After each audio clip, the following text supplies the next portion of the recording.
तो इतना आसानी से और इतने हल्के से इस डिसीजन को लेना ठीक नहीं होगा, क्योंकि मुझे ऐसा लग रहा है एक तरीके से ये ज़बरदस्त अटैक है reservation. Schedule caste schedule tribe में सब क्लासिफिकेशन हो और मोस्ट बैकवर्ड को ज़्यादा प्रेफरेंस दो, जो थोड़े से एडवांस है उसको कम दे दो, क्रिमिनल ले आओ, इकोनॉमिक क्राइटेरिया ले आओ, एक जनरेशन के लिए रखो, एक ही बार रिजर्वेशन दे दो, इनएफिशिएंसी आधार के ऊपर रिजर्वेशन अच्छा नहीं, अल्टरनेटिव पॉलिसी कुछ लाओ कास्ट के बजाय। तो आप देखेंगे कि कोई ऐसा पहलू बचा नहीं है जिसके ऊपर उन्होंने एक तरीके से क्रिटिसाइज नहीं किया, अटैक नहीं किया और रिजर्वेशन के खिलाफ बात नहीं की। उस भाईचारे भूमिका में उन्होंने ये बात की कि देखिए भाई, कॉन्स्टिट्यूशन ये चाहती है, कॉन्स्टिट्यूशन का मैंडेट ये है कि रिजर्वेशन के तहत सबको समान संधि मिले। रिजर्वेशन में जो सबकास्ट आती है, जो ट्राइबल आते हैं, उनको सबकास्ट जो है और सब ट्राइब जो है सबको फायदा हो। कुछ सब कास्ट को या कुछ सब ट्राइब को ज़्यादा शेयर मिला पब्लिक एम्प्लॉयमेंट में और कुछ को ज़्यादा मिला, तो इसका अर्थ यह है कि समृद्ध समानता नहीं अचीव कर पा रहा है, जो घटना का गोल है। ये उन्होंने अपना वैचारिक आधार रखा। एजुकेशन संस्था में ना आपका भेदभाव होता है, इसलिए उनको शेयर मिलने के लिए कोई मैकेनिज्म ढूंढना चाहिए। वो मैकेनिज्म उन्होंने रिजर्वेशन दिया कि भाई कम से कम उनकी पॉपुलेशन के हिसाब से उनको शेयर दे दो, ताकि उनको प्रोटेक्शन मिले रिजर्वेशन डिस्क्रिमिनेशन के थ्रू।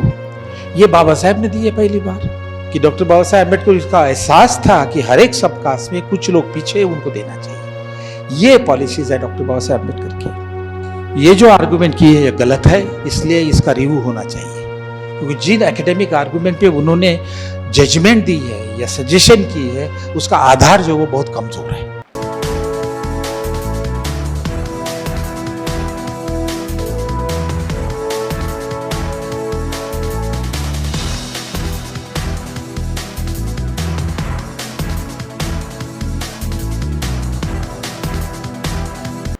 तो सुप्रीम कोर्ट के सामने जो इश्यूज थे वो दो इशू थे। एक तो यह है कि भाई पंजाब, हरियाणा और दूसरे राज्यों ने जो within the schedule caste या within the schedule tribe उसको सब क्लासिफाई करके जो रिजर्वेशन दिया, ये कॉन्स्टिट्यूशनली सही है या गलत है। आप सब क्लासिफाई कर सकते हो क्या, इसके विभाजन कर सकते हो क्या, और कर सकते हो तो उसको आप रिजर्वेशन दे सकते हो क्या, और ये कॉन्स्टिट्यूशनली कितना वैलिड है। तो ये इशू सुप्रीम कोर्ट के सामने था और उसी के ऊपर उन्होंने निर्णय दिया है। इसमें जो सुप्रीम कोर्ट ने फिर 3 सवाल जो 2 सवाल है उसके ऊपर अपना निर्णय दिया कि कॉन्स्टिट्यूशन कोई बाधा नहीं बनती है सब क्लासिफिकेशन करने के लिए या अनुसूचित जमाती और जाति को विभाजित करने के लिए, और रिजर्वेशन दे सकती है।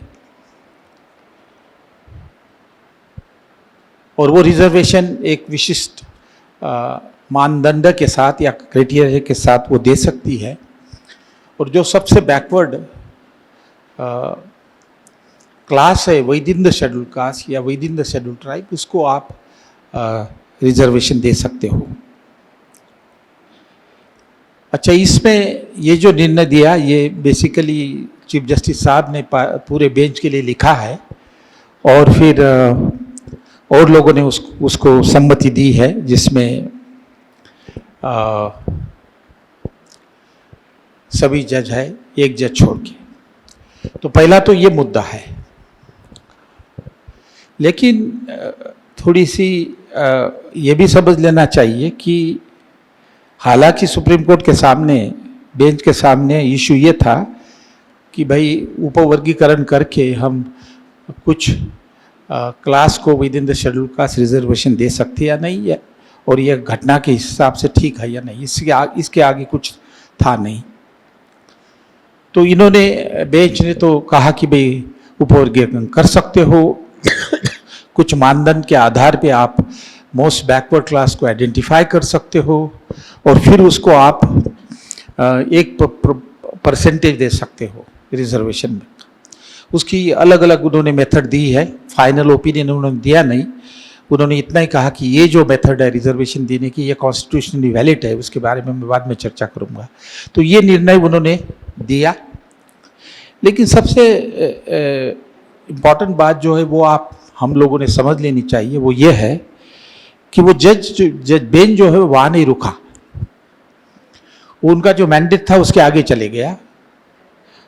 उन्होंने फिर क्या किया कि भाई शेड्यूल कास्ट को क्रीमी लेयर भी लगाना चाहिए या नहीं, ये मैंडेट में था नहीं, ये अपने आप जज ने इस इश्यू को अपनी जजमेंट में लिखा। इसमें आप जजमेंट देखेंगे तो चीफ जस्टिस साहब की एक जजमेंट है, वो सिर्फ कन्फाइंड रहे सब क्लासिफिकेशन में।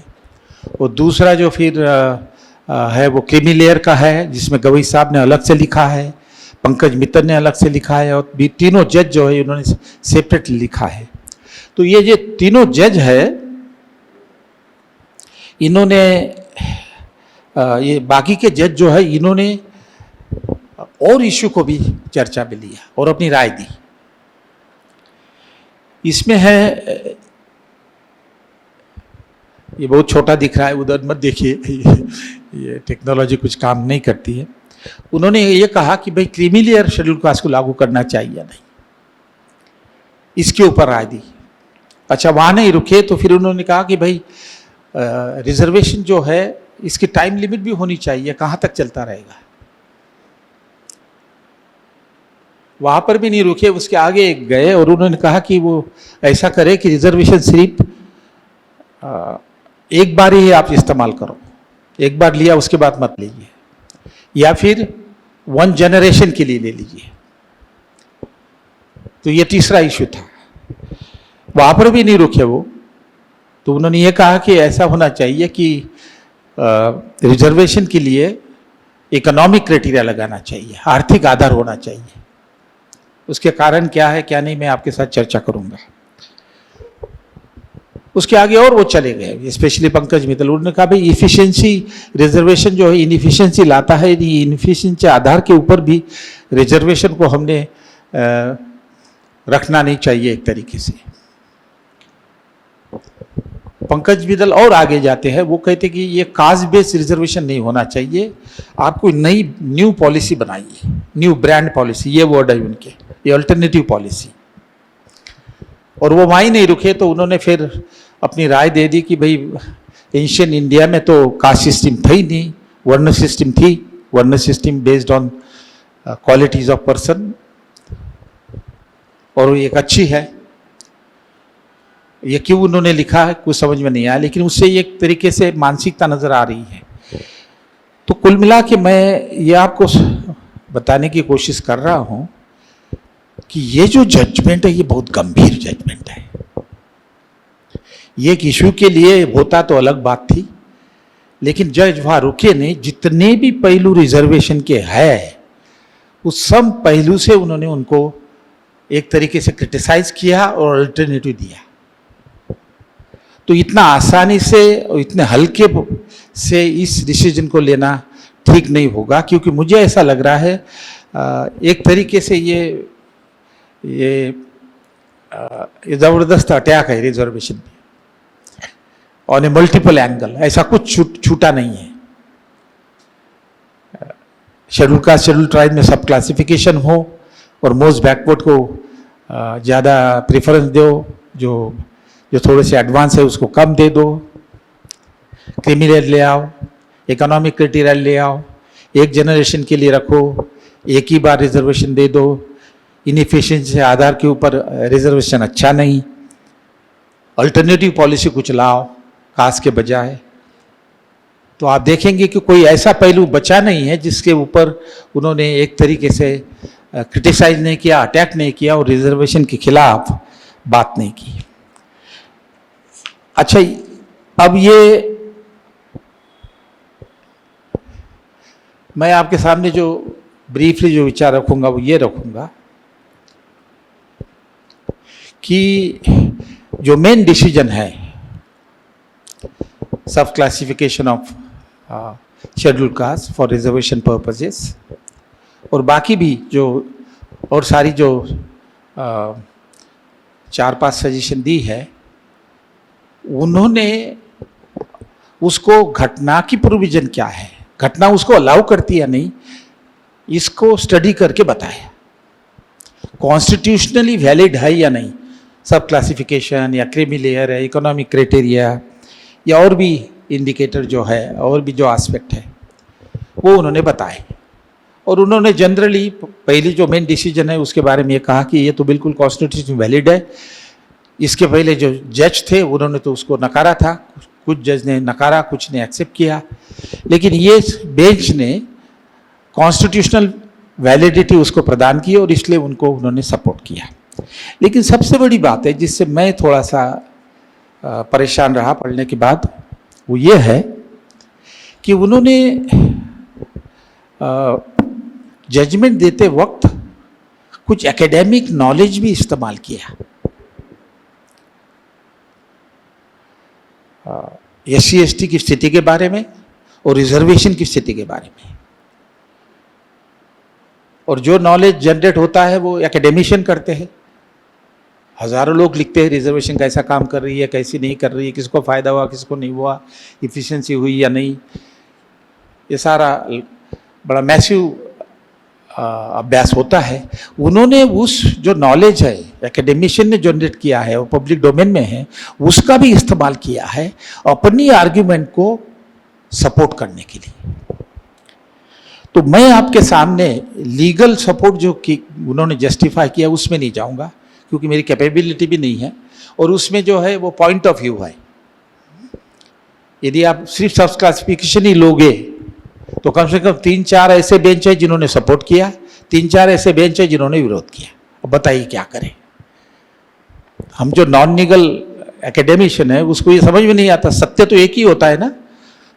यहाँ तो 4 बेंच ने एक बार कहा कि नहीं और 4-5 बेंच ने कहा कि ये है, तो ये तो सारा फिर मैटर ऑफ ओपिनियन हुआ। आप अपने लेवल पे अपने तरीके से जस्टिफाई कीजिए।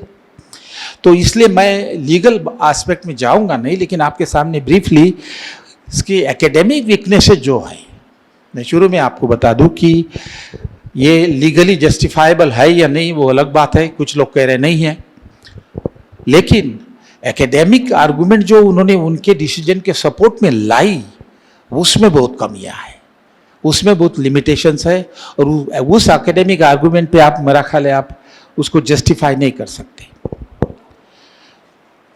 तो चलिए मैं पहली डिसीजन लेता हूं आपके सामने कि भाई ये जो सब क्लासिफिकेशन है इसमें उन्होंने क्या किया है। सब क्लासिफिकेशन में उन्होंने छोटी सी बात है, उन्होंने ये शुरू में क्या किया है कि शुरू में ये कहा उन्होंने, चीफ जस्टिस साहब ने अपनी वैचारिक भूमिका रखी। उस वैचारिक भूमिका में उन्होंने ये बात की कि देखिए भाई कॉन्स्टिट्यूशन ये चाहती है, कॉन्स्टिट्यूशन का मैंडेट ये है कि रिजर्वेशन के तहत सबको समान संधि मिले। रिजर्वेशन में जो सबकास्ट आती है, जो ट्राइबल आते हैं, उनको सबकास्ट जो है और सब ट्राइब जो है सबको फायदा हो, उनको वो समृद्ध समानता कहते हैं, सब्सटेंशिव इक्वेलिटी कहते हैं, ये होनी चाहिए।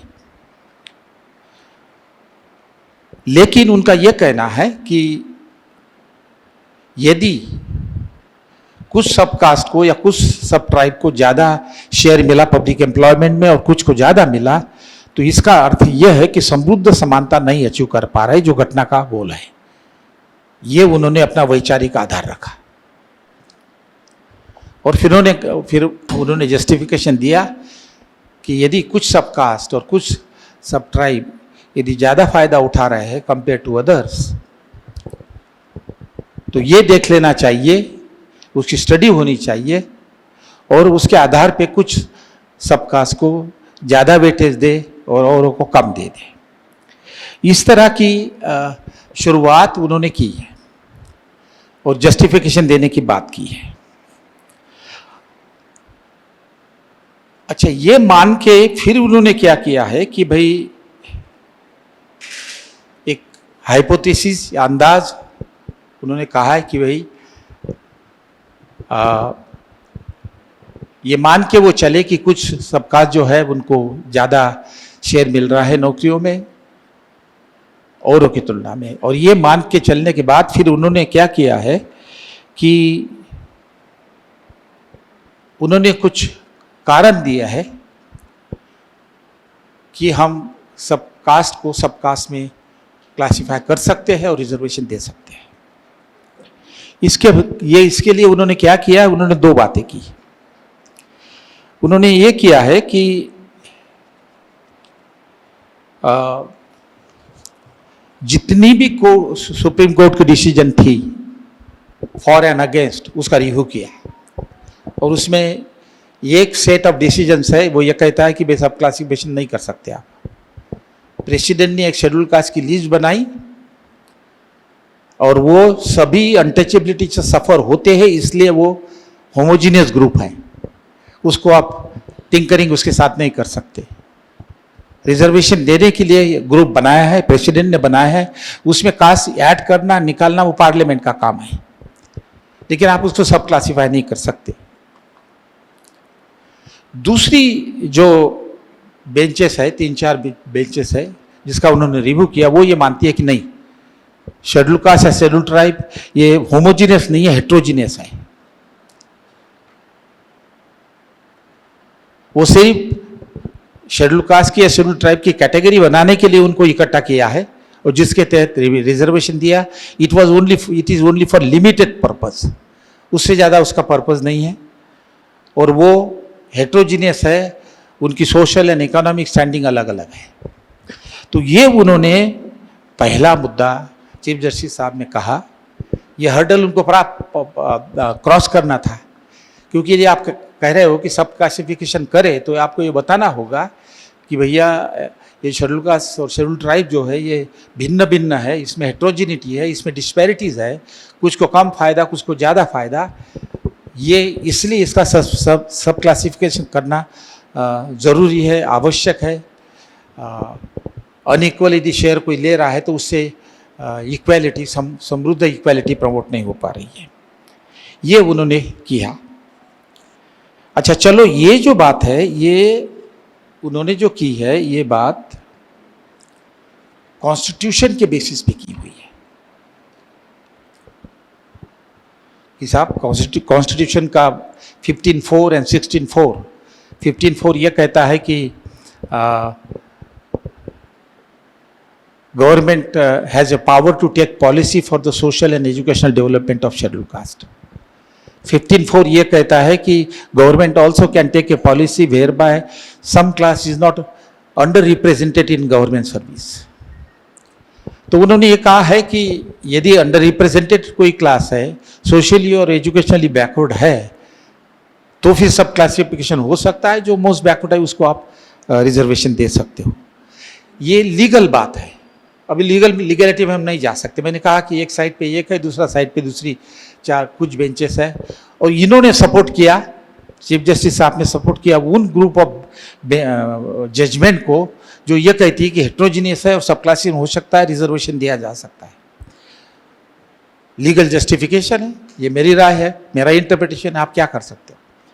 लेकिन चीफ जस्टिस साहब वहाँ नहीं रुके, उन्होंने क्या किया है कि हेट्रोजीनियस है schedule caste and schedule tribe, particularly schedule tribe, schedule caste, schedule tribe के ऊपर तो ध्यान ही नहीं है। पूरे रिपोर्ट में 3 सेंटेंसेस है सिर्फ, और फिर भी डिसीजन दे दी शेड्यूल ट्राइब के बारे में। तो उन्होंने क्या किया कि उन्होंने स्टडी कलेक्ट की कुछ कि भाई हेट्रोजीनियस है, अनटचेबिलिटी विद इन अनटचेबिलिटी है क्या, शेड्यूल कास्ट के जो डिफरेंट ग्रुप है आपस में अनटचेबिलिटी प्रैक्टिस करते हैं क्या, अनटचेबिलिटी के आधार के ऊपर रिजर्वेशन दे दिया, सभी अनटचेबिलिटी सफ़र करते हैं। लेकिन यदि शेड्यूल कास्ट में अनटचेबल्स है, कुछ ग्रुप दूसरे ग्रुप के साथ डिस्क्रिमिनेशन करते हैं, तो इसका मतलब यह है कि फिर कुछ ज़्यादा सफ़र करते हैं, कुछ कम सफ़र करते हैं। तो उन्होंने क्या किया कि 4-5 स्टडी का अभ्यास किया, एकेडमिक में लैंड कर गए। देखिए आप कायदे के बाहर जाके एकेडमिक में लैंड किए। एक स्टडी है, हमारे दोस्ती है और वो मेरे पीरियड में हुई है, मैंने नहीं की। मार्टिन मकवान जो है नवसर्जन एनजीओ के है, वो फेमस नाम है, उन्होंने स्टडी की थी 92 फॉर्म्स ऑफ अनटचेबिलिटी उन्होंने देखी और उन्होंने ये पाया कि वाल्मीकि और विनकर इसमें अनटचेबिलिटी है, चमार में भी थोड़ी अनटचेबिलिटी है। उसके बाद फिर उन्होंने AM शाह की स्टडी ली जो गुजरात में है, उन्होंने इस तरह से डिफरेंसेस पाए, वो मैं बताऊंगा थोड़ा ब्रीफली। फिर उन्होंने आंध्र प्रदेश की माला मादिका की स्टडी ली उमा रामीस्वामी की। उसके बाद फिर तमिलनाडु की स्टडी ले ली। इन सब स्टडियों का एक सार है जो मैं बताऊँ आपको कि उसमें ये पाया जाता है उस स्टडियोज़ में कि with in the schedule cast सब कास्ट में डिस्क्रिमिनेशन होता है, अनटचेबिलिटी फॉलो की जाती है। उस तरह की अनटचेबिलिटी नहीं जो हाई कास्ट शेड्यूल कास्ट के प्रति फॉलो करता है, लेकिन डिफरेंसेस है। तो वो क्या है, वो बेसिकली सोशल स्फीयर में है। एक है सोशल रिलेशन उतने ज़्यादा नहीं है, मैरिजेस नहीं होते हैं, कभी कभी जो उच्च जाति का सब कास्ट है अपने आप को समझता है, वो अपने कुएं पे नीचे वाले सब कास्ट को पानी नहीं भरने देता, या अपने मंदिर, उनका अलग मंदिर हो तो उसमें नहीं आने देता। तो इस तरह की सोशल स्फीयर में, और कुछ हद तक से एक आधा एग्जाम्पल सिविल अम्यूनिटीज का है जैसे कुएं का है, लेकिन बेसिकली सोशल स्फीयर में एंड रिलीजियस स्फीयर में ये डिफरेंसेस और discrimination with in the untouchable है। तो उन्होंने फिर यह कहा कि देखो भाई, ये होमोजीनियस तो ग्रुप है नहीं, हेट्रोजीनियस है, और कुछ जातियां है जो दूसरे जाति का साथ डिस्क्रिमिनेशन करती है। चर्मकार जो है वो अलमी के साथ करती है, शायद महार जो है मातंग के साथ करती है, या उनमें डिफरेंसेस है। रेसिडेंशियल सेग्रीगेशन भी उन्होंने बताने की कोशिश की कि अलग अलग बस्तियों में रहते हैं। या माला जो है वो मादिका के साथ डिस्क्रिमिनेशन करता है। तो उनको वो सारा मसाला मिला और जिससे उन्होंने कह दिया कि देखो भाई, ये तो डिस्क्रिमिनेशन है, तो then there is all the more case for sub classification. उसका विभाजीकरण करो कुछ इंडिकेटर के साथ, और फिर जो पिछड़े है within the sub caste, within the schedule caste, उसको आप रिजर्वेशन अलग से दे दो। वो किस तरह से दे दो वो अलग बात है, ये उन्होंने किया हुआ है। लेकिन एक बात समझ लीजिए यहाँ पर, क्योंकि डॉक्टर बाबा साहेब अम्बेडकर के विचार है, मैं वो आपके सामने रखूँगा कि इसमें जो discrimination with in the schedule cast है वो सिर्फ सोशल स्फीयर में है, सोशल रिलेशन में है, वो हर सब कास्ट में है। वो कुंभी में है, वो मराठा में है, वो पंडित में है, ब्राह्मणों में है, ब्राह्मण की भी सब कास्ट है। आपने अपने जो नांदेड़ के लिटरेरी फिगर है, उनका नाम नहीं मुझे मालूम, हाँ नहीं, जो दलित वो है जो साहित्य अकेडमी के थे, उन्होंने एक शॉर्ट ये लिखा है, ड्रामा लिखा है, जिसमें वो जो निचला जो ब्राह्मण है, दत्ता भगत में लिखा है कि तो नीचे सबसे, हाँ, वाटा पड़वाटा, तो उसने तो उस ब्राह्मण की कहानी है जो सबसे नीचे है विद इन द ब्राह्मण। तो ये जो सोशल रिलेशन में, मैरिजेस में, या रिलीजियस फंक्शन में, या इसमें जो within the subcaste difference है, ये कोई शेड्यूल कास्ट की बात है, ऐसी नहीं है। तो ये सभी जातियों में और ट्राइबल में भी है। आप देखिए यूट्यूब पे जाके देखिए, छत्तीसगढ़ की एक ये है, उसमें ट्राइबल में जातियाँ हैं। लेकिन चीफ जस्टिस साहब को इससे एविडेंस मिला कि शेड्यूल कास्ट में, पर्टिकुलरली शेड्यूल ट्राइब का तो नाम ही नहीं है, शेड्यूल कास्ट में डिस्क्रिमिनेशन है विद इन इटसेल्फ, और इसलिए फिर उन्होंने कहा कि भाई इसको विभाजित होना चाहिए। अच्छा, विभाजन किस आधार पे हो, मैं बाबा साहेब के विचार इसके ऊपर बाद में आपको बताऊंगा, और मेरे भी कमेंट जो है वो बताऊंगा। कि उन्होंने कहा कि भाई कॉन्स्टिट्यूशन जो मैंडेट है वो ये है कि शेड्यूल कास्ट थ्रू रिजर्वेशन जो है, रिजर्वेशन इसलिए आया है कि सरकारी नौकरियों में योग्य शेयर हो, आर्टिकल 16, और यदि नहीं है तो सरकार ने पॉलिसी बनानी चाहिए। तो वो जस्टिफिकेशन है सब क्लासिफिकेशन का और रिजर्वेशन का। और दूसरा जो है 16(4) ये कहता है कि for social and educational development of the schedule caste government can take a policy, nobody can stop government from taking policy.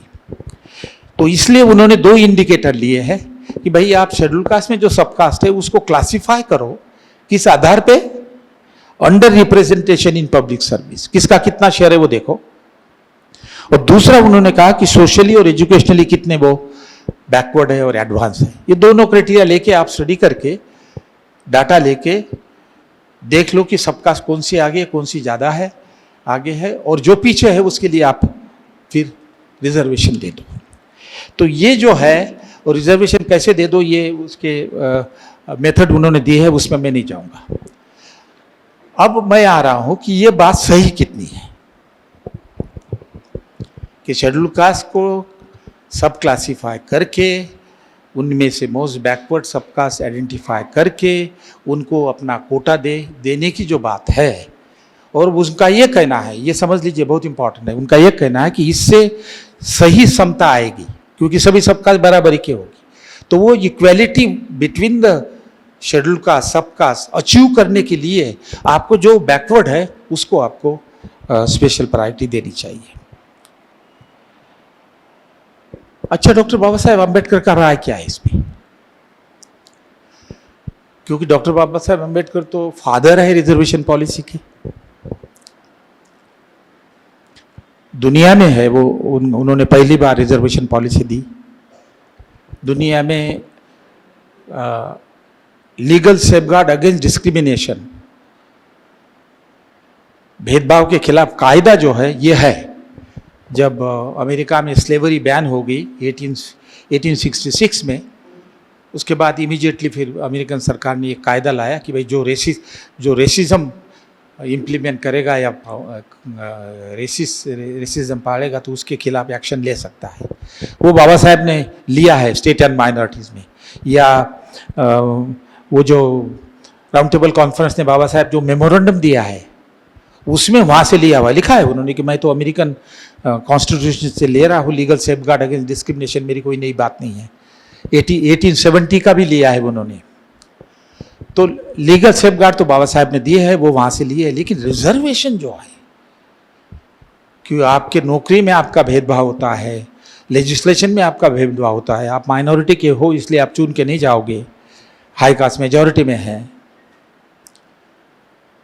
Education संस्था में आपका भेदभाव होता है, इसलिए उनको शेयर मिलने के लिए कोई मैकेनिज्म ढूंढना चाहिए। वो मैकेनिज्म उन्होंने रिजर्वेशन दिया कि भाई कम से कम उनकी पॉपुलेशन के हिसाब से उनको शेयर दे दो ताकि उनको प्रोटेक्शन मिले रिजर्वेशन डिस्क्रिमिनेशन के थ्रू। ये बाबा साहब ने दी है पहली बार। इसकी शुरुआत इन्होंने अच्छी तरह बताई है, वन ऑफ द स्पीकर ने, हमारे गोलघाटी साहब ने, कि इसकी शुरुआत जो हुई है वो 1919 में हुई है। बाबा साहेब लंदन से आए, उन्होंने साउथ ब्यूरो को मेमोरेंडम दिया और पहली बार उन्होंने कहा कि भाई दलितों को रिजर्वेशन, पॉलिटिकल रिजर्वेशन नहीं था, मुस्लिम को था, एंग्लो इंडियन को था, क्रिश्चियन को था, उन्हें कहा शेड्यूल कास्ट को भी पॉलिटिकल रिजर्वेशन चाहिए। और फिर सारा उन्होंने जस्टिफाई किया। और उन्होंने पहली बार बात हुई कि फिर उनको लोग साउथ ब्यूरो और साइमन कमीशन ने 10 साल के बाद सवाल भी पूछा कि भाई क्या आधार है इसका, किस आधार पे आप रिजर्वेशन मांगते हो, कास्ट के आधार पे मांगते हो? तो उन्होंने कहा नहीं, हम रिजर्वेशन का आधार सिर्फ अस्पृश्यता है, अनटचेबिलिटी है, वही सफ़र होते हैं सारे डिनाइल ऑफ राइट से। तो तब से वो शुरुआत हुई। 1919 में उन्होंने मांगा तो 1919 में कुछ नहीं मिला उनको, सिर्फ एक मिला कि भाई थ्रू नॉमिनेशन हम बॉम्बे प्रेसिडेंसी में कुछ शेड्यूल कास्ट के लोगों को भेजेंगे।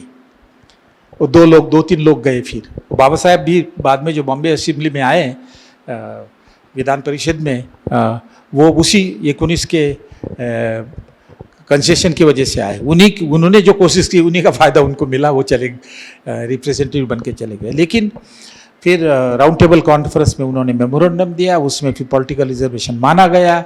फिर वो शेड्यूल कास्ट नाम आया और पॉलिटिकल रिजर्वेशन मिला। गांधी जी ने उसको विरोध किया, वो बात अलग है, लेकिन जॉइंट इलेक्ट्रेट मिल गया। बाबा साहब को चाहिए था सेपरेट इलेक्ट्रेट, रिजर्वेशन उन्होंने लाया। जॉब में कब आया? जॉब में आया 1943 में। आप पुनः पैक्ट देखोगे, मैंने कहा है इसके पहले भी कि पुनः पैक्ट देखोगे तो उसमें आखिरी एक पैरा है, उसमें यह कहा है कि भाई सरकार ये भी एफर्ट करेगी कि हम पॉलिटिकल रिजर्वेशन तो दे ही रहे हैं, सरकार ये भी एफर्ट करेगी कि सरकारी नौकरियों में शेड्यूल कास्ट को उनका शेयर मिलने की कोशिश करेंगी, कोई नीतियाँ लाने की कोशिश करेंगी और उनके एजुकेशन को बढ़ाने के लिए हम फाइनेंशियल असिस्टेंस देंगे। जब बाबा साहब लेबर मिनिस्टर बने, यहीं से गए नागपुर से, यही लेटर मिला था उनको लेबर मिनिस्टर बनने का, गए वो जुलाई में और सितंबर में उन्होंने मेमोरेंडम लिखा वाइसराय को, उस वक्त लिंगित को थे, कि भाई ये पुनः पैक्ट का प्रॉमिस है तो आप कुछ कीजिए। तो लिंगित को ने मान लिया और पहली बार रिजर्वेशन सरकारी नौकरियों में ये 1943 में मिला।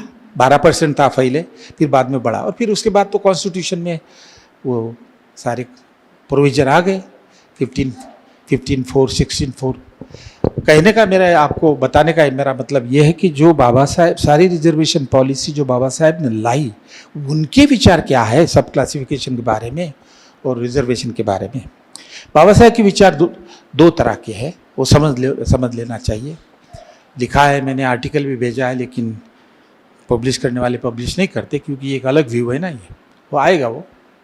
बाबा साहब ने ये माना, जैसे चीफ जस्टिस साहब ने कहा कि भाई हेट्रोजिनियस है अनटचेबल, तो बाबा साहब ने माना कि यस, अनटचेबल जो है होमोजीनियस भी है, सरीखा भी है और विभिन्न भी है, हेट्रोजिनियस भी है और होमोजीनियस भी है। होमोजीनियस इसलिए है कि सारी सबकास्ट अनटचेबिलिटी से सफ़र करती है, उसमें कोई भेदभाव नहीं। थोड़ा बहुत भेदभाव होगा, वाल्मीकि के साथ थोड़ा सा ज़्यादा होगा, चमार के साथ थोड़ा कम होगा, महार के साथ थोड़ा कम होगा या ज़्यादा होगा, थोड़ा वेरिएशन है, लेकिन ऑल शेड्यूल का सफर्ड फ्रॉम अनटचेबिलिटी, कोई उसमें भेदभाव नहीं है। आप देखेंगे जो अनटचेबिलिटी एक्ट है 1955 का, उसमें और एट्रोसिटी एक्ट 1989 का, एट्रोसिटी एक्ट में मेरा ख्याल है 37 forms of behaviour of high caste are considered to be atrocious, discriminatory, 37। तो उस तरीके सबके लिए, उसमें ये नहीं कहा कि ये मार के लिए ज़्यादा है और ये मातंग के लिए कम है, या ये वाल्मीकि के लिए ज़्यादा है, चामार के लिए कम है, नहीं। क्योंकि हाई कास्ट कोई डिफरेंस नहीं करता, थोड़ा बहुत करेगा, लेकिन हाई कास्ट डिस्क्रिमिनेशन करते हुए कोई डिफरेंस थोड़ी करता है। अपने कुएं पे वो यदि चमार को नहीं अलाउ करेगा तो वाल्मीकि भी नहीं अलाउ करता है। महाराष्ट्र में यदि माहर को नहीं अलाउ करता तो मातंग को भी नहीं करता, चमार को नहीं करता, वो डिफरेंस नहीं करता है, डोर को भी नहीं अलाउ करता। तो बाबा साहब ने कहा ये शेड्यूल कास्ट जो है ये होमोजीनियस है with respect to the practice of untouchability by the high caste towards the schedule caste. एक फिर उन्होंने ये भी कहा कि नहीं, इसमें थोड़े से हेट्रोजिनिटी भी है, वो ये है कि वो आपस में भेदभाव भी करते हैं। 1930 में जब साइमन कमीशन आया तो बाबा साहब ने एक रिपोर्ट सबमिट किया, educational status of schedule caste, volume 2 में है। लेकिन बॉम्बे असेंबली ने, बॉम्बे गवर्नमेंट ने, बॉम्बे प्रेसिडेंसी थी उस वक्त, एक कमेटी बिठाई कि भाई आप ऐसा करो, डिप्रेस क्लासेस का स्टडी करो। और डिप्रेस क्लासेस में क्या क्या थे, एबोरिजिनल टाइप थी, डिप्रेस क्लास थे जिसको शेड्यूल कास्ट माना गया लेटर अनटचेबल, और ओबीसी भी था। तो उसमें एक चैप्टर है untouchability with in untouchable, start उसके चेयरमैन थे। वो रिपोर्ट मिला, मुश्किल है मिलना, लेकिन मैंने उसकी कॉपी ले ली है। उसमें एक चैप्टर है, बाबा साहब उसके मेंबर थे, उसमें लिखा हुआ है कि अनटचेबल में अनटचेबिलिटी है और उसके स्पीयर दिए हुए, वो वही स्पीयर है जो सोशल एरिया के हैं, जो चीफ जस्टिस साहब ने अपने डिफरेंट स्टडी करके वो दिखाए, वही उसमें मेंशन किए हुए हैं कि इसमें शादी नहीं होती, बैठना उठना कम है, कभी कभी कुएं पे पानी नहीं भरने देते हैं, इनका भगवान अलग है, उनका भगवान अलग है। तो ये डिफ्रेंशिएशन है और वो उन्होंने माना और उसके लिए वो उन्होंने कहा कि कोशिश होनी चाहिए। अपने मूवमेंट में तो फिर उन्होंने चर्मकार कम्युनिटी और मातंग कम्युनिटी को बड़ी जोरों से शामिल किया। शिवतर कर तो मुख्य नायक और बहिष्कृत भारत कितने साल तक चला है उन्होंने, उसमें मैं जाऊंगा नहीं, टाइम नहीं है। लेकिन उन्होंने माना, लेकिन उन्होंने पॉलिसी क्या दी कि शेड्यूल कास्ट जो है वो होमोजीनियस भी है और हेट्रोजीनियस भी है। तो पॉलिसी क्या है, उन्होंने ये तो नहीं कहा कि सब कास्ट में रिजर्वेशन हो। 1919 से लेके 1950 घटना बने तक, जब घटना में रिजर्वेशन के ये आए, कहीं भी आप देखोगे नहीं कि डॉक्टर बाबा साहेब अम्बेडकर ने सब कास्ट रिजर्वेशन की बात की है। इसका मतलब ये नहीं है कि वो जो जो कुछ सबकास्ट के फेवर में थे, कुछ सबकास्ट के अपोज में थे, नहीं। वो सारी हिस्ट्री यही बताती है कि सारे सबकास्ट ये अनटचेबिलिटी से सफर होते हैं, इसलिए उनको राइट नहीं मिलते, प्रॉपर्टी का राइट नहीं मिलता, पर्सनल राइट नहीं मिलता, सारा वो दिया, सिविक राइट नहीं मिलते। उन्होंने सारी लिस्ट बनाई उसकी, यदि मैं पढ़ के आपको सुनाऊं तो उन्होंने वो सारा दिया हुआ है।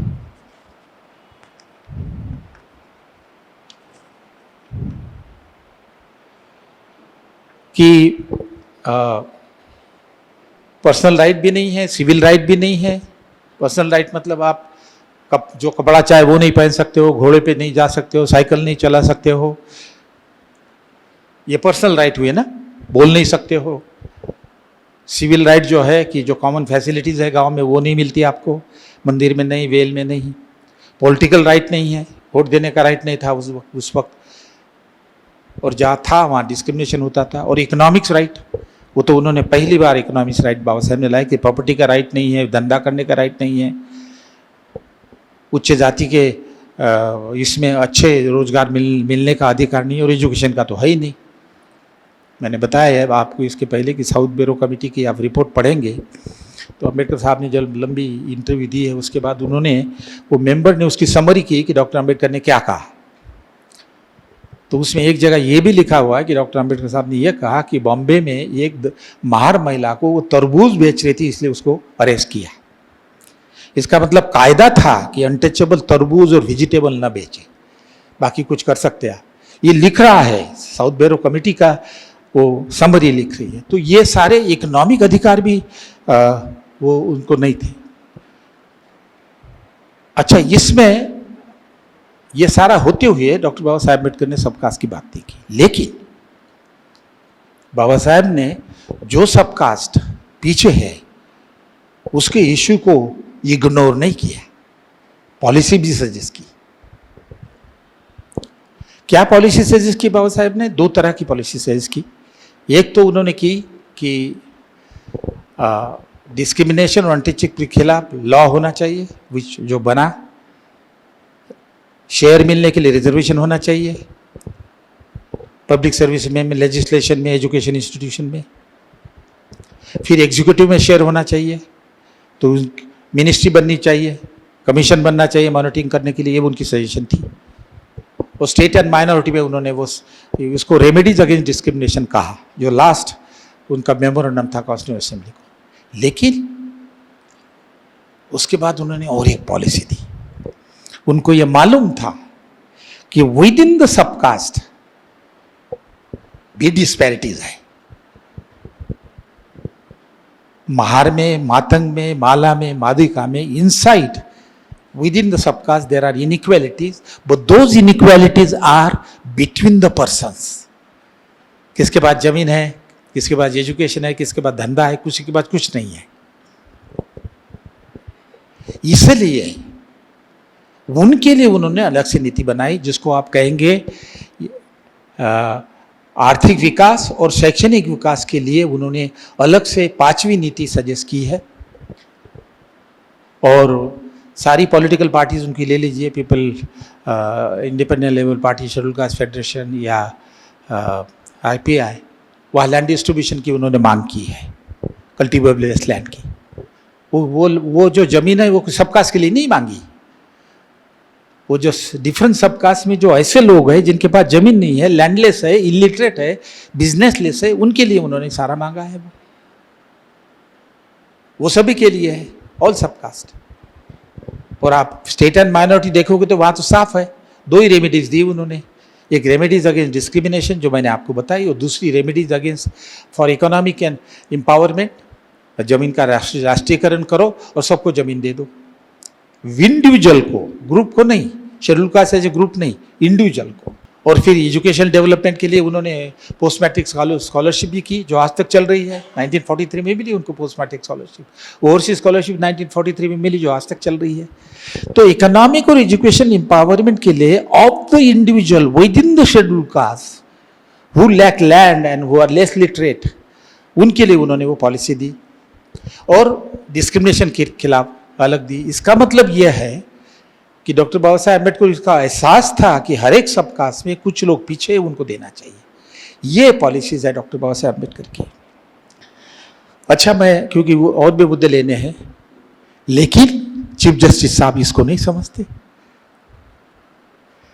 चीफ जस्टिस साहब कहते हैं कि नहीं, ये जो हेट्रोजिनिटी है और disparity with in the schedule cast है, इसके लिए जो एजुकेशन जो बैकवर्ड है उनको रिजर्वेशन देना चाहिए, ग्रुप, सारे ग्रुप को, सारे सबकास्ट को। बाबा साहेब की पॉलिसी दो तरह की है, group focus for all untouchable और individual focus, economic and education empowerment. इन दोनों पॉलिसी से सबका फायदा होता है। ये उसको नहीं ले रहे, इनको ये करे कि नहीं, ग्रुप बेस्ड पॉलिसी हो, जो सबका जो शेड्यूल कास्ट में है उसके लिए अलग से रिजर्वेशन पॉलिसी हो। उसमें प्रॉब्लम है, वो प्रॉब्लम यह है, मैं बताता हूँ और फिर मेरा ख्याल ये इस मुद्दे को मैं रोक देता हूँ। वो प्रॉब्लम ये है कि यदि आप मान लीजिए मातंग कम्युनिटी हो या माला हो, वाल्मीकि को आपने रिजर्वेशन दे दिया 6%, 7%, 8% जितना दे दिया, आप ये कह रहे हो कि सबकास्ट में इनइक्वालिटी है, उससे समता नहीं आती। रिजर्वेशन देने के बाद एक किसी सबकास्ट को समता आएगी?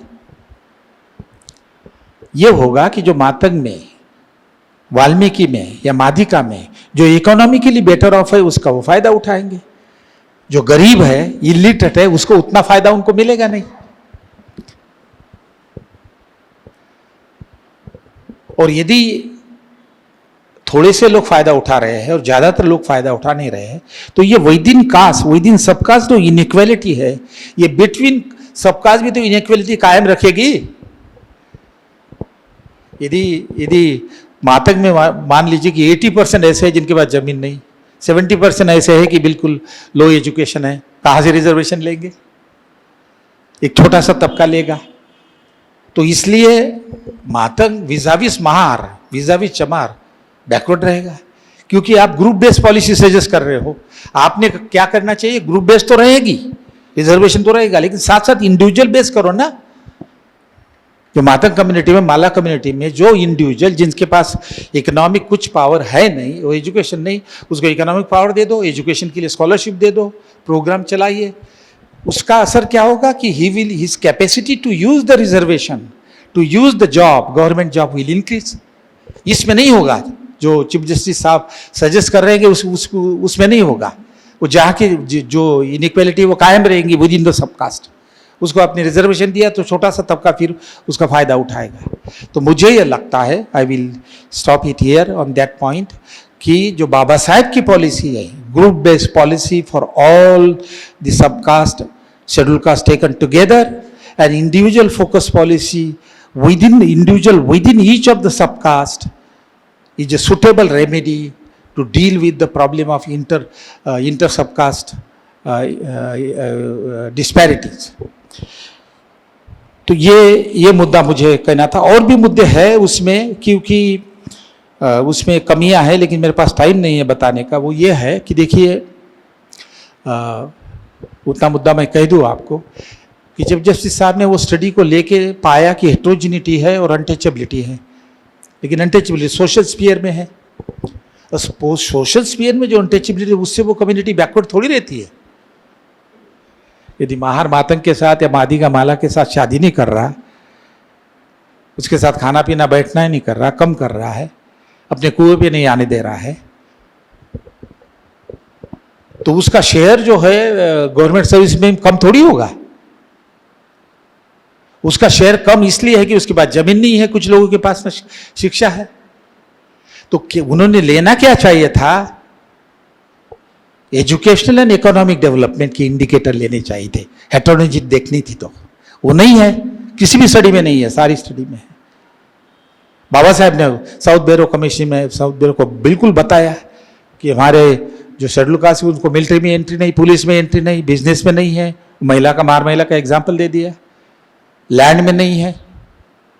तो अनटचेबिलिटी में इकोनॉमिक बैकवर्डनेस, एजुकेशनल बैकवर्डनेस, ये भी अनटचेबिलिटी का हिस्सा है, डिसेबिलिटी है।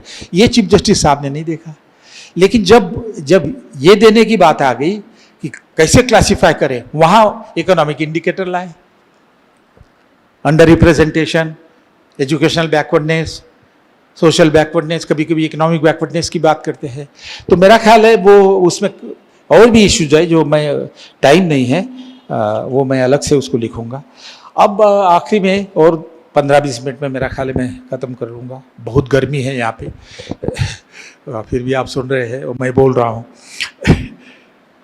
दूसरे जो रेमेडीज हैं, creamy layer, economic base for reservation, एक जनरेशन, एक बार ही आप सिर्फ रिजर्वेशन ले लो, इनएफिशिएंसी बढ़ती है, इस तरह की आर्गूमेंट, वो नई पॉलिसी ले आओ, इसको थोड़ा सा मैं आपको एजुकेट करना चाहूँगा। हालांकि यूट्यूब पे मेरे 2 भाषण है, लेकिन सभी यूट्यूब देखते नहीं, आप सब बैठे हैं। क्रीमी लेयर का कॉन्सेप्ट जो है वो मेरा ख्याल है उसका लीड लिया है गवई साहब ने। उसमें आर्गूमेंट ये है कि क्रीमी लेयर का, ये गवई साहब नहीं कह रहे हैं, ये तो एकेडमिशियन कह रहे हैं। तो एकेडमिशियन जो कह रहा है वो उसको जज उठा लेता है, खुद थोड़ी स्टडी करती है। उसमें उन्होंने ये कहा है कि भाई ये ग्रुप जो है वो यदि होमोजीनियस हो तो कोई प्रॉब्लम नहीं, लेकिन उसमें डेविएशन शुरू हो गए, कुछ ज़्यादा आगे चले गए, कुछ पीछे है, तो फिर समृद्ध समता नहीं आ सकती है। वही जो चीफ जस्टिस साहब की आर्गूमेंट है उन्होंने ली, इसलिए सब क्लासीफाई करके जो पीछे है उनको आपने रिजर्वेशन देना चाहिए। ये उनकी एक आर्गूमेंट है। लेकिन उसमें उन्होंने ये आर्गूमेंट की हुई है कि भाई ये शेड्यूल कास्ट में एक तबका जो है वो ज़्यादा कुछ ले गया है। The principle of unequal treatment to unequal classes is justified if some of the members are far too advance. इसका मतलब यह है कि एक सबकास्ट में कुछ एडवांस है, कुछ बैकवर्ड है, तो फिर आपको अनइक्वलिटी लानी पड़ेगी पॉलिसी में, एक के फेवर में ज़्यादा, दूसरे के फेवर में कम। तो वो ये मान रहे हैं कि इसमें ये क्रीमी लेयर पैदा हो रहा है। उस इशू को पंकज मित्तल साहब ने बहुत आगे ले लिया है, और वो पढ़ के सुनाता हूँ मैं, ये सुनना चाहिए आपने। पंकज मित्तल साहब कह रहे हैं, The experience shows that the better off class among the backward, that is scheduled caste, eats up most of the vacancies and sit reserved, leaving the most backward with nothing in their hand. तो ये argument दोनों ने दी है कि भाई schedule caste में जो economically better of है वो फायदा उठा रहा है और औरों को कुछ नहीं मिल रहा है, तो इसलिए वो इकोनॉमिकली बेटर ऑफ, वो क्रीमी लेयर है, उसको हटा दो, और जो इकोनॉमिकली वर्स ऑफ है या ठीक नहीं है उसको दे दो। अब ये आर्गुमेंट सही कितनी है? क्योंकि ये ध्यान रखिए, दोबारा मैं कहता हूं आपको कि ये आर्गुमेंट लीगल नहीं है, लीगल पहला है। ये आर्गुमेंट जो है एकेडमिक बेस्ड है कि भाई creamy layer economically better of schedule caste का ज़्यादा फायदा उठा रहा है, गरीब को नहीं मिल रहा है। ये तो जो रिसर्चर है उन्होंने किया होगा, उसमें से उन्होंने उठाया है। तो एकेडमिक आर्गुमेंट है, ये रिसर्च बेस्ड है, स्टडी बेस्ड है, कितनी सही है। और मैंने काफ़ी पहले इसके ऊपर आर्टिकल लिखा था, 2016 में EPW में पब्लिश किया था, और उसमें जिन्होंने ये आर्गुमेंट की उनकी सेवा की थी मैंने अच्छी तरह। ये दोबारा मैंने इसको देखा है कि वाकई ही सारे जॉब जो है economically better of among the schedule cast को जा रहे हैं या औरों का भी फायदा हो रहा है। उसके 2 इंडिकेटर आप ले सकते हो। एक तो ले सकते हो कि सेंट्रल गवर्नमेंट की जो पोजीशन है या स्टेट गवर्नमेंट की, उसमें ABCD पोस्ट है, उसमें देखिए यदि आप C और D का देखेंगे जो क्लास 3 क्लास 4 की है, उसमें यदि शेयर ज़्यादा है तो इसका मतलब यह है कि इकोनॉमिकली वर्स ऑफ जो शेड्यूल कास्ट में उसको फायदा हो रहा है, औरों को भी हो रहा है।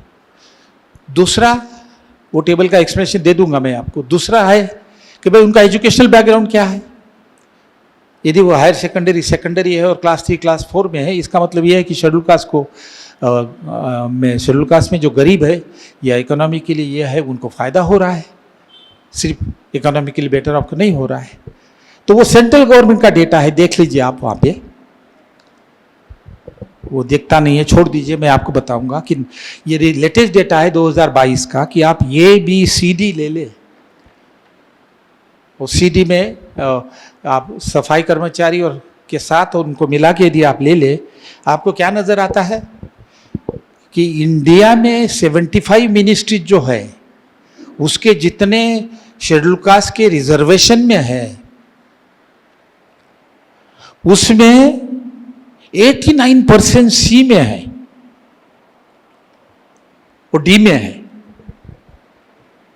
स्वीपर को मिला के तो 89 बन जाते, स्वीपर को हटा दो तो 85, और ए और बी में सिर्फ ए में है 3.23 और बी में है 7.56। क्या बता रहा है डेटा? ये बता रहा है कि majority of the job, more than majority of the job are use by the economically weaker section of the schedule caste as they are concentrated into C and D and सफाई। तो जो पंकज मित्तल साहब जो आर्गुमेंट दे रहे हैं कितनी गलत है ये आपको समझ में आएगी। अब ये अच्छा नहीं है ना कि इतनी बड़ी डिसीजन आप कम नॉलेज पे और कम इंफॉर्मेशन पे ले लो। उसके बाद मैंने ये भी देखा कि एजुकेशन क्या है उनका, तो मैंने पाया कि about 60 to 70% of this total employees उसकी एजुकेशन लेवल सेकेंडरी और हायर सेकेंडरी है। तो ये बात सही है क्योंकि हायर सेकेंडरी इसलिए है कि वो क्लास 3 क्लास 4 में है। फिर मैंने एक और देखा कि जितने भी सेंट्रल गवर्नमेंट में एम्प्लॉयज है, स्टेट और सेंट्रल गवर्नमेंट में, उसके 30 to 35% जो है गांवों से आते हैं और बाकी के अर्बन एरिया के हैं। तो जो गांवों से आते हैं उनका लैंड का डेटा है, तो हमें पता चल जाता है कि उनकी लैंड ओनरशिप क्या है। उसमें मैंने पाया कि almost 85% of them own land, they are either landless और they own land less than 1.2 एकड़। यदि आप 5 एकड़ लेंगे तो 95% जो है वो उसी में है। किसको फायदा हो रहा है? गांवों में भी जो फायदा हो रहा है वो गरीब को हो रहा है, जो लैंडलेस है, लेस लैंडलेस है। और उसमें जो ये बी में जाने वाले हैं वो भी उसमें है, क्योंकि गवर्नमेंट ऑफ इंडिया की स्कॉलरशिप मिलती है, हॉस्टल्स है, तो गरीब जो है वो भी पढ़ लिख के अपना ए और बी में चले जाता है। अब आप बहुत सारे यहाँ बैठे हुए जो है डॉक्टर्स है, ये है, उनका बैकग्राउंड देखा जाए तो वो उतना अच्छा नहीं है, मेहनत के साथ आए हुए हैं, और आपने कहना कि वो इलीट बैकग्राउंड से है, वो सही नहीं होगा। एक रिसेंट डेटा मैं आपको दे दूँ, वो टेबल लगा रहा है वहाँ पे, कि 2022-23 का फिर आप सारे इंडिया का डेटा ले ले, सेंट्रल गवर्नमेंट, स्टेट गवर्नमेंट, और सारे शेड्यूल का जो रिजर्वेशन में है उसका ले ले और उसको इनकम के हिसाब से बांट ले। वो जो 0 to 20, 20 to 40, 40 to 60, 60 to 80, 80 to 10, वो क्या है? इनकम के क्लास है। गरीब, गरीब से थोड़ा सा और अच्छा, फिर मिडल, फिर ये, और वो गवर्नमेंट जॉब से है।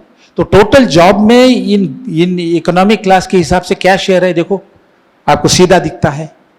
22% जो है वो गरीब के पास है, 20% उसके नीचे थोड़ा सा गरीब है उसके पास है, 18% उसके नीचे है, 18% और उसके नीचे है, और जो सबसे इलीट आपका हो गया क्रिमिनल जो भी कहिए उसके बाद 22% जॉब्स है। तो ये कहना कि शेड्यूल कास्ट का क्रिमिनल हैज ईटन अवे, बड़ा स्ट्रॉन्ग वर्ड इस्तेमाल किया पंकज मित्तल साहब ने, eaten away everything, living nothing for the poor. अभी एकेडमिक और डेटाबेस है क्या? तो मुझे लगता है, मैं क्रिमिनल के बारे में इतना ही कह दूं कि ये जो आर्गुमेंट की है ये गलत है, इसलिए इसका रिव्यू होना चाहिए, क्योंकि जिन एकेडमिक आर्गुमेंट पे उन्होंने जजमेंट दी है या सजेशन की है उसका आधार जो वो बहुत कमजोर है। दूसरे आते हैं इमीडिएटली इकोनॉमिक लेयर के लिए, इकोनॉमिक बेस होना चाहिए, क्योंकि उसमें आर्गुमेंट ये है कि यदि क्रिमिनल जो है इकोनॉमिकली बेटर ऑफ है, वो यदि अपने आप तरक्की कर रहा है और वो इकोनॉमिकली बेटर ऑफ है इसलिए तरक्की कर रहा है, इसका मतलब उसको कोई ऑब्स्टेकल है नहीं जाति भेद के। तो फिर आप ऐसा करो ना, जात क्यों आधार रख रहे हो रिजर्वेशन का? इकोनॉमिक्स रख दो ना, जो गरीब है उनको दे दो, जो इकोनॉमिकली बेटर है उसको निकाल दो, क्योंकि वो तो अपने आप तरक्की कर सकता है, ऐसा उनका अजम्पशन है। स्टडी नहीं है जैसे ये मैंने डेटा दिखाया। अब उसमें भी बहुत जो बेस है, एकेडमिक बेस बहुत वीक है। टाइम नहीं मेरे पास, मैं आपको ब्रीफली ये बताऊं कि जैसे मैंने आपको बताया और बाबा साहब की ये पोजीशन है कि रिजर्वेशन इसलिए दिया गया कि आप अनटचेबल हो, और अनटचेबल होने की वजह से आपकी डिसेबिलिटीज़ है, सोशल है, पॉलिटिकल है, इकोनॉमिक है, रिलीजियस है, इकोनॉमिक्स में ये है कि you don't have right to land, you don't have right to business, you don't have right to employment in the occupation of higher caste and you don't have right to education. That is the provision in Manusmriti. अब वो legal provision नहीं है, लेकिन अभी भी चल रहा है वो. तो एक इसका मतलब यह है कि डिस्क्रिमिनेशन, अनटचेबिलिटी से निकलता हुआ डिस्क्रिमिनेशन रिजर्वेशन का आधार है. अब सवाल ये पूछा जा सकता है कि जो economically better of schedule caste है वो डिस्क्रिमिनेशन फ्री हो गया क्या? उसका डिस्क्रिमिनेशन नहीं होता क्या? यदि नहीं होता तो रिजर्वेशन उससे ले लो, मैं I will stand for that. लेकिन डिस्क्रिमिनेशन होता होगा irrespective of your economic standing, तो उसको आपको प्रोटेक्शन तो देना होगा ना, हवा पे तो नहीं छोड़ोगे ना. और जब जो सारी स्टडीज है मैंने जो देखी है उसको बताने की जरूरत नहीं, उसका सारा लाइफ उसमें चले गया मेरा, इकोनॉमिक डिस्क्रिमिनेशन में. उसमें 4 स्टडीज का आपको मैं ब्रीफली बताता हूँ. ये एक है 4 स्टेट की जहाँ मार्केट डिस्क्रिमिनेशन देखा, उसमें महाराष्ट्र में भी है. दूसरा फिर 3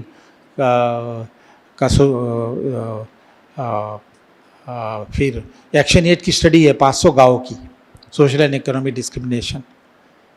उसके बाद मेरी इंस्टीट्यूट ने 7 राज्य की स्टडी की, उसमें वो गवर्नमेंट स्कीम में डिस्क्रिमिनेशन, आंगनवाड़ी है, मिड डे मील है, प्राइमरी हेल्थ सेंटर है, नरेगा है. क्या पाते हैं हम उसमें? ये सारी स्टडी ये बताती है कि मार्केट में डिस्क्रिमिनेशन होता है और उसमें आर्थिक आधार नहीं है.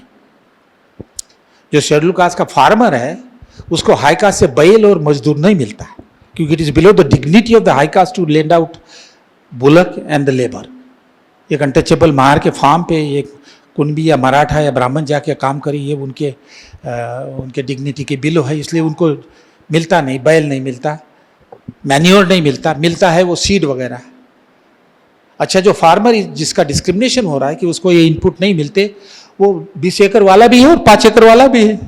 उसमें हाई कास्ट का वो इकोनॉमिक बैकग्राउंड थोड़ी देखता है. बिजनेस में भी वही हालत है. आसिम प्रकाश ने जो 90 बिजनेसमैन जो अर्बन एरिया की उसकी स्टडी की, उसने पाया है कैसा डिस्क्रिमिनेशन वो फेस करते हैं.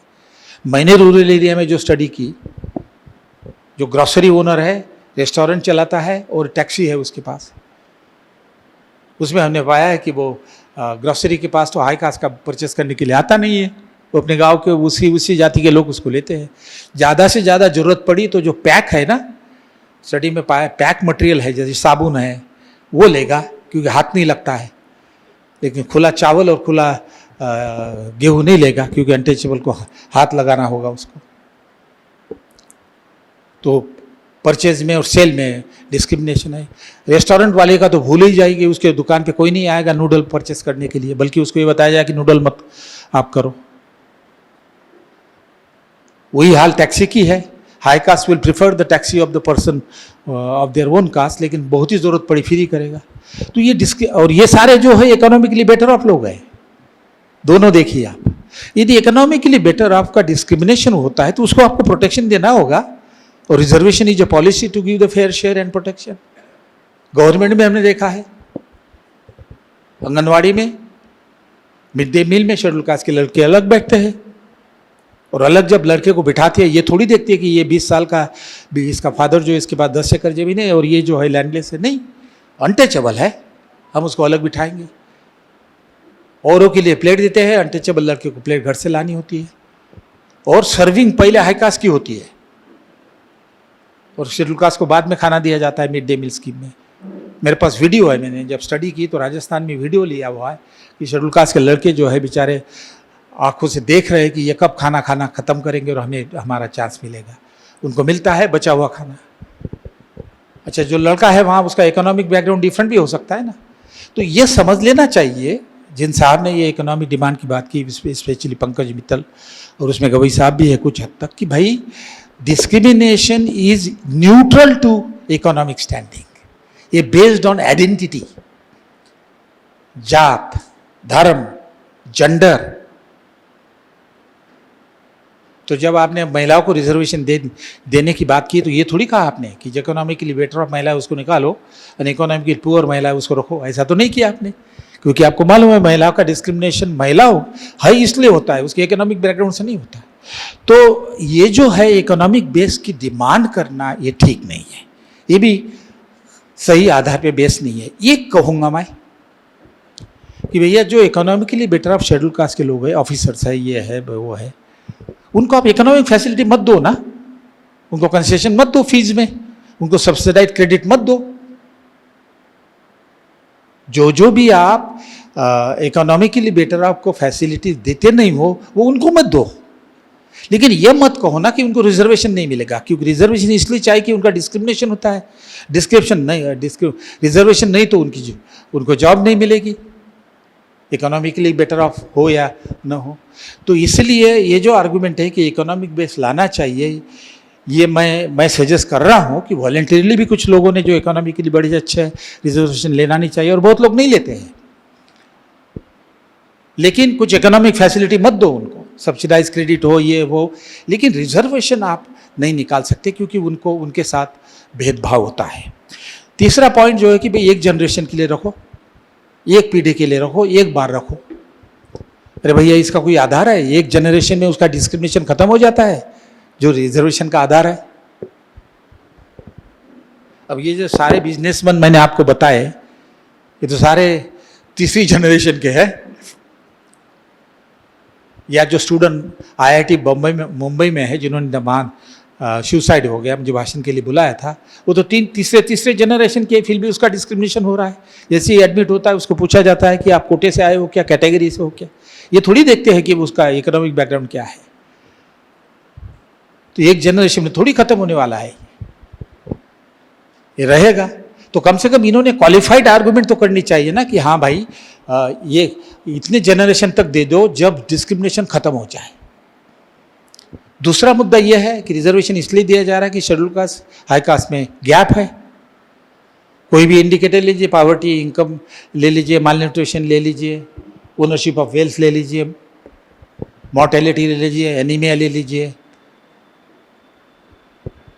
उसमें डिस्क्रिमिनेशन होता है, जिसमें गैप है। तो गैप भी है और डिस्क्रिमिनेशन भी है, और आप बात कर रहे हो कि भाई एक जनरेशन में इसको निकाल दें। जब प्राइवेट सेक्टर रिजर्वेशन की बात चल रही थी तो मीरा कुमारी जी जो मिनिस्टर थी, उन्होंने, वो कन्वेनर थी कि भाई प्राइवेट सेक्टर में रिजर्वेशन आना चाहिए, तो मुझे उन्होंने कहा कि थोड़ा आप फॉरेन कंट्रीज़ का स्टडी करो कि कहाँ प्राइवेट रिजर्वेशन है, तो हमारे हाथ ज़रा तगड़े हो जाएंगे। मैंने 113 कंट्री की है, कहीं रिजर्वेशन नहीं निकाला गया। एक कंट्री है जापान जिसने निकाला, बुराकुमन हमारे अनटचेबल के काउंटर पार्ट है। तो वह इसलिए कि बुराकुमन का डिस्क्रिमिनेशन बहुत कम हो गया था और गैप भी बुराकुमन में और एवरेज जापान इसमें कम हो गई थी। वो तो हालत यहाँ है नहीं। 1995 से लेकर 1920 तक 4 लाख एट्रॉसिटी की केसेस दलितों ने रजिस्टर की है। 40,000 केसेस एन्युअली होती है।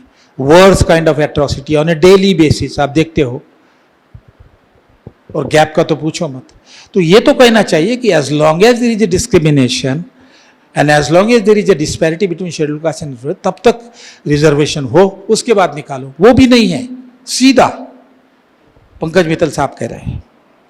लास्ट पॉइंट जो है वो इफिशिएंसी का है। मैं उसके बारे में टाइम नहीं करूँगा क्योंकि मैंने वो आपके सामने पहले भी रखा है। लेकिन there is no support that schedule caste officer are inefficient. On the country there is a evidence that they are more efficient, और बिकॉज उनके ऊपर आरोप लगता है ना कि आप तो शेड्यूल कास्ट से आए हो, तो मेहनत करते हैं, अपनी कैपेसिटी दिखाते हैं। पूर्ण मेश्राम बैठे हुए हैं, अच्छे रजिस्ट्रार का अपना किया है, कोई कह नहीं सकता कि भाई ये इस बैकग्राउंड से आए। तो ऐसे बहुत सारे हैं, तो वो भी आर्गूमेंट सही नहीं है। मेरा ख्याल है मैं इसमें रुक जाऊंगा समराइज करके, और सवाल भी हो तो हम ले सकते हैं। वो ये है कि ये जो मेन डिसीजन है और रिकमेंडेशन है, एडवाइजरीज है, मुझे मालूम नहीं कितनी बाइंडिंग है वो, इनका जो एकेडमिक आधार है जो उन्होंने इस्तेमाल किया है वो वीक है, वो जस्टिफाई नहीं कर रहा है। मैंने आपको स्टैटिस्टिक दिया, मैं तो बहुत ब्रीफली दिया, यदि आपको पूरा दे दूँ आपके समझ में आ जाएगा। तो मेरा ख्याल है ये डिसीजन का आधार बहुत वीक है और ऐसा नहीं करना चाहिए, क्योंकि any decision about the schedule cast can harm them. मैंने इसका एग्जाम्पल वो इसके पहले बोला है, एक दिया हुआ है, वो एग्जाम्पल दे के मैं ख़त्म करना चाहूँगा कि 1750 जब ब्रिटिश यहाँ आए तब से शेड्यूल कास्ट जो थे महार और ये उनके मिलिट्री में थे। 1750 से 1892 तक मेरा ख्याल है वो ब्रिटिश के साथ लड़े। कोरेगांव एक एग्जाम्पल है, आपको मालूम है, पेशवाई को उन्होंने हराया ब्रिटिश के साथ। लेकिन 92 के बाद वो उनका मिलिट्री में बंद हो गया। वो क्यों हुआ कि 1957 के वो जो रिवोल्ट हुआ था उसमें फिर उन्होंने मराठा और ब्राह्मीण और को मिलिट्री में लिया और उन्होंने कहा कि इनके साथ नहीं रह सकते, इनके साथ बैठ के खाना नहीं खा सकते, इनके अंडर में काम नहीं कर सकते, क्योंकि महार बड़े सीनियर थे, उनकी बटालियन जो काफ़ी पुरानी थी। तो उन्होंने एक कमीशन बिठाया, नाटक कर दिया और उस कमीशन ने ये कहा कि अब वही जातियाँ मिलिट्री में रहेंगी जो मार्शल रेस आई। वो मार्शल रेस क्या किया, हाइट, चौड़ाई, ये मानदंड लिया, उसमें सिख आए, उसमें जाट आए, महार को निकाल दिया, शेड्यूल कास्ट को निकाल दिया। तो 1892 से लेके 1942 तक जब बाबा साहेब ने जब डिफेंस काउंसिल के मेंबर थे तो मिलिट्री में उन्होंने एंट्री दी, 50 साल तक उनको मिलिट्री में दाखिला नहीं मिला। आपको मालूम है कि militarization and urbanization has been a source of mobility of the schedule caste, वही ले लिया। और इतने लोगों ने मेमोरेंडम दिया, जानूबा सेवका कामड़े, बाबा साहेब के फादर आहे उन्होंने मेमोरेंडम दिया रांडे से लिख के, ज्याला आपण मराठीमध्ये गयावया म्हणतो, अशा प्रकारची स्थिती केली, प्रचंड हानी झाली। तर जब एखादी डिसीजन से बहुत ज़्यादा खतरा शेड्यूल कास्ट को होता है, वो डिसीजन सुप्रीम कोर्ट ने बहुत सोच समझ कर करना चाहिए, कंजक्चर अजम्पशन के बेसिस पे नहीं, फैक्ट्स के बेसिस पे। तो मुझे लगता है इसका रिव्यू होना चाहिए और जो रिव्यू मांग रहे वो सही है। Thank you very much.